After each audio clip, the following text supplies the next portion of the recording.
ज्या वॉर्डामध्ये कमी मतं पडतील त्यांनी ठरवून ठेवावं, आपलं काही खरं नाही असं विधान केलेलं आहे मंत्री आणि राष्ट्रवादीचे नेते हसन मुश्रीफ यांनी।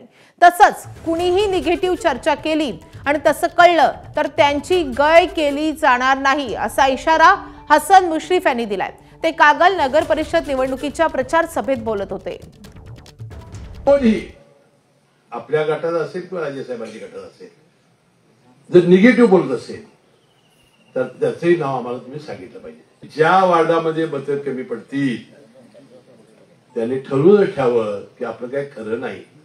त्यासाठी आपण कष्ट करू, आपण विश्वास देऊ आणि या विश्वासाला तडा जाणार नाही अशा प्रकारचं वर्तन आपण सगळ्यांनी मिळून करूया। की एकदा नेत्यांनी घेतलेला निर्णय हा मनाला पटवो अगर न पटवो हा मान्य करायचा आणि त्याच्यामध्ये यश मिळवण्यासाठी आपण प्रामाणिकपणाने प्रयत्न करायचे। आता राजेसाहेब आल्यामुळे थोडस माझ्या धमकीला मर्यादा येणार आहेत। आता काय असते समाजामध्ये असं ज्यावेळेला होतंय ध्रुवीकरण,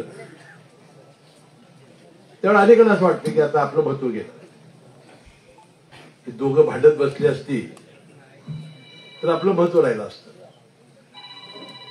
आपल्याला कोणतरी विचारलं असतं, आपल्याला काहीतरी 4 पैसे मिळाले असते